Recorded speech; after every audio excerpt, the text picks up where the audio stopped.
Welcome back again. I'm out here carrying on with the CJ-5. I made a run to the metal recyclers today. I rented that trailer I was talking about and I hauled off a bunch of the old parts and dumped them in for scrap.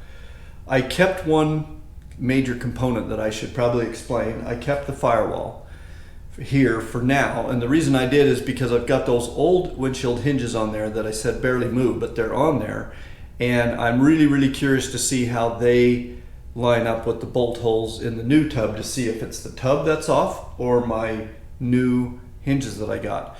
Problem is, those are those star-headed things, and I know they're rusted in there, so I'm gonna have to drill those out. So I'm gonna yank that thing in here for a little bit, do some drilling, get those hinges off. I also have the bottom part of the door hinges that I could take off and use again.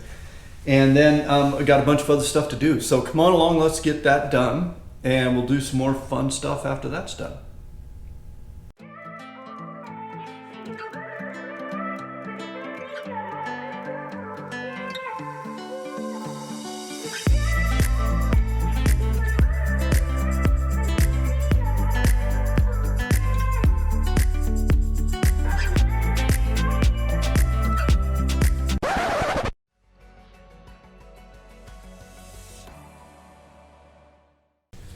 All right, well, I got the drilling done, so I drilled out all these old bolt holes.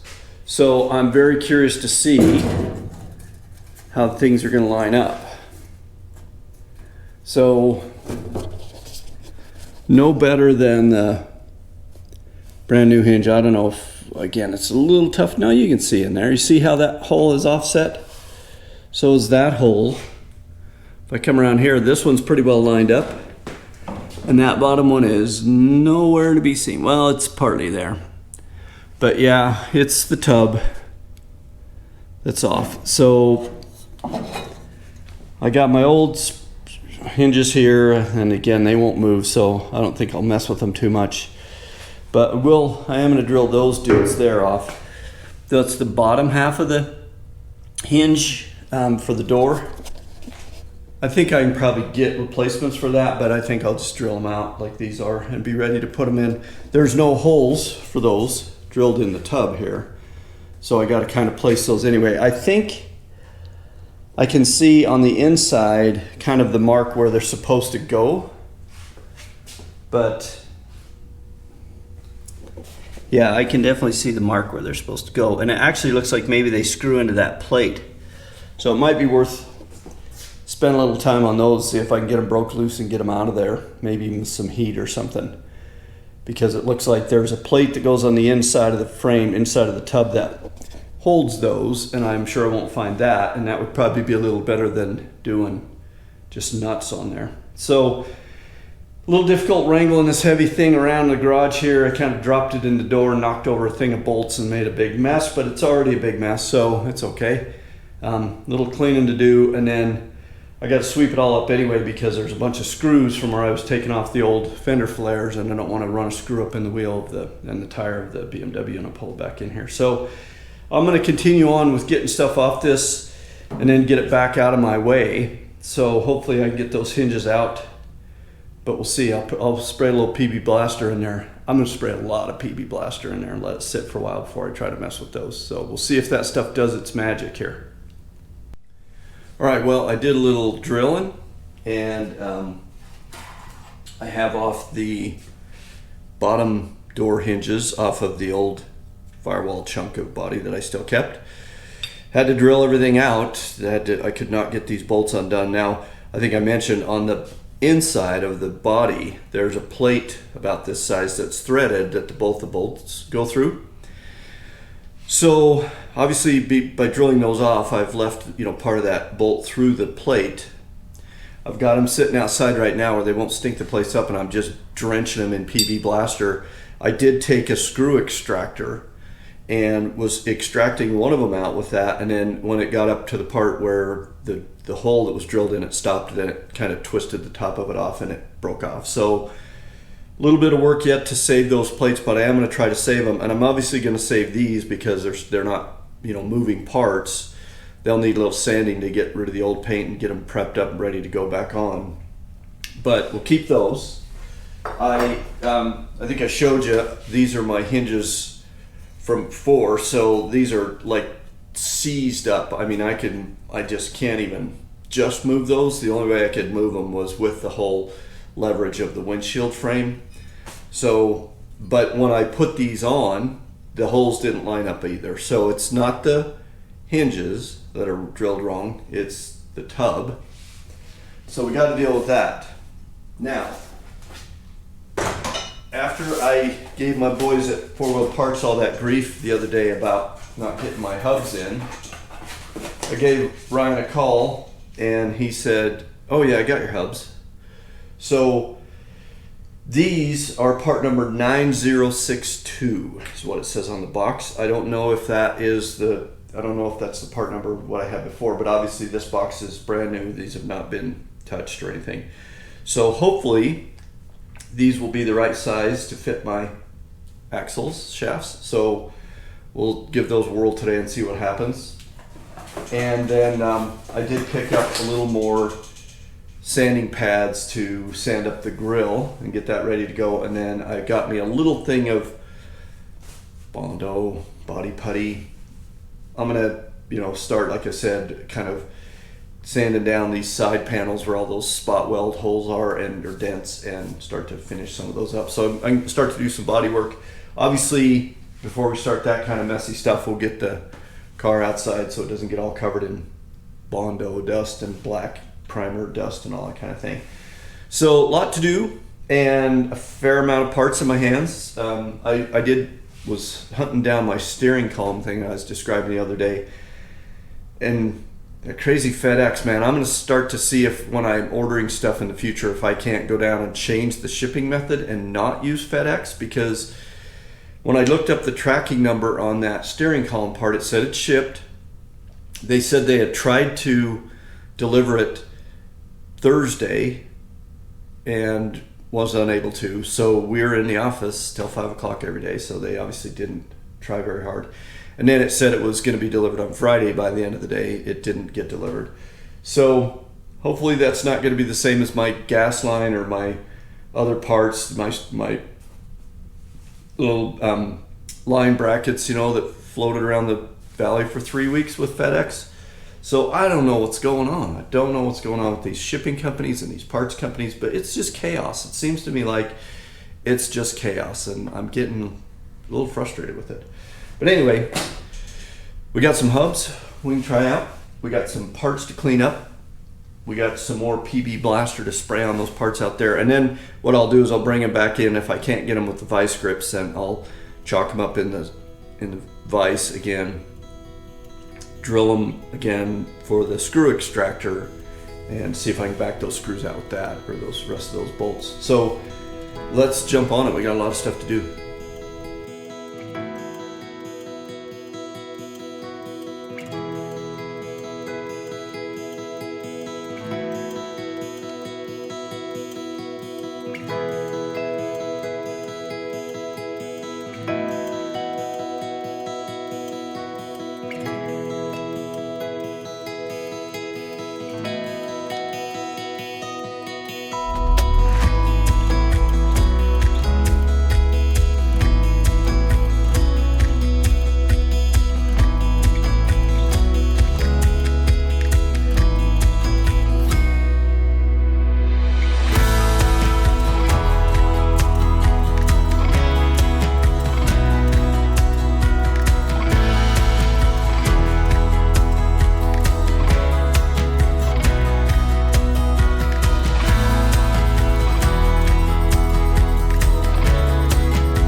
All right, well, I got those hubs all done and everything went fine with those. So big shout out to Ryan at 4 Wheel Parts. He took care of me again, dude.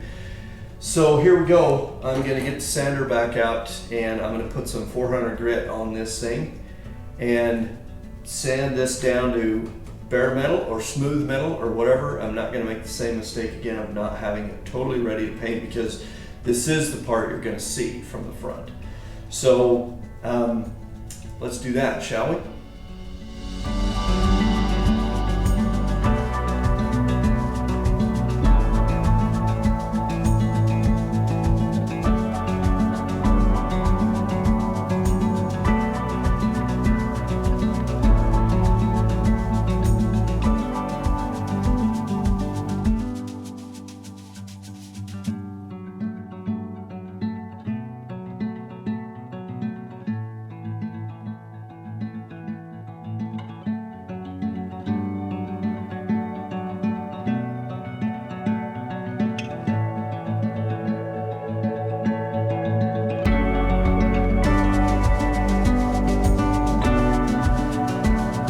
Alrighty, well, I sanded this for probably, I've been out here probably an hour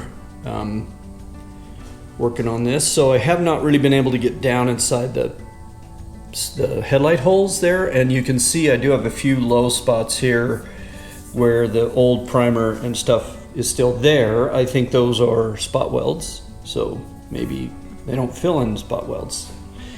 But pretty much got this thing sanded down to bare metal. There's a little bit inside of the curves here and whatnot that I got to continue working on, just a smidge. But it's about ready for a coat of primer, I'd say. So there you have it. Once again, I've learned my lesson and I've tried to take it right down to the bare metal. Now, you'll see here, this is a little spot of rust. And this was a little spot of rust. So I'm gonna spend a little more time on those and see if I can make sure those are cleaned up really good, and I might even give it a shot of that rust encapsulating primer just to kind of make sure that doesn't rust anymore there. And these areas right along here, a little bit of the same. So not easy to get to everything, but it's coming along. So there we have it. There's my progress report. And I'll just finish this up and show it to you after we get a coat of primer on the thing. All right, well, since I was all dirty from all the sanding, I went ahead and tore into the passenger side of the tub here, and you can kind of see the shinier spots here are those low spots around the spot welds. We got a few high spots where I got bare metal showing through with just a little bit of sanding. Down here along the bottom of the tub, as I started working on there, I found a bunch of like crimp marks or something there. I wasn't sure what those were, but right in here you can see where there's just kind of, I guess they do just look like kind of crimp marks to me. So I'm gonna do a little bit of filler just to put a thin coat on these to fill up these low spots and get this cleaned up while I'm all messy from sanding anyway.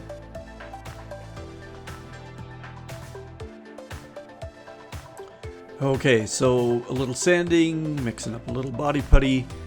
Put a little coat across this. Some of it I got on a little heavy, so it'll be a little more sanding than I wanted to do, but now we gotta just let this stuff cure. All right, so you put a little filler on and then you sand a bunch of it off. So off we go with this process. So I got that first coat sanded down, most of it gone, and then I just did kind of go through them with a pencil and found me a couple other additional little low spots that I put kind of a second coat on, and I'll let that dry up for a bit and sand it down some more. All right, well, I had to take a break from the sanding and stuff and go in and clean up a little bit, but I made good progress. So I'll give you a quick look at the grill here. It's all primed, and it's a little dusty, as is everything in the garage here, because I did start the kind of the body filler part of the tub, just patching up, filling up those dimples where all the spot welds are and all that kind of thing. So it's looking a little rough right now. I've got the first coat on and sanded down. I put a couple more little spots on. Once you get sanding, you can kind of tell where you missed or what's still a little bit low or high or whatever. So we've got a second coat on there, all cured up, more sanding to do. But I've had about enough sanding for this weekend, so I think I'm going to wrap this up here and leave some of this for next time around. So I'll give you a quick look at the grill, and then I'm going to wrap this up and we'll see you next time. So here's what the grill looks like. Stand by. So there we have it, all primered up, ready to go. I think that'll be about the last thing I'll do with that. You can kind of see the second spots where I still had a few little low points. You know, I've been trying to put that Bondo on there really thin. The thinner the better, I think, because the less you put on, the less sanding there is. And I don't really want this thing to be all filled up with Bondo, but I just needed to fix up those dents where they spot welded everything, and there were some marks where it looks like that thing was kind of clamped up in a clamp or something while they're working on it. So I'll get those all finished up and get some primer back on that so it looks okay. And then also it may be that once you get that first coat of primer on, it might take a little more sanding and so forth, because when it's Bondo, it is tough to see if you've got it all really good and flat. But once you get a good coat of something on there, then you can look down and see if you got it. So more to come on the bodywork thing, but that'll be for next time. So again, thanks for watching. I'll see you next time around.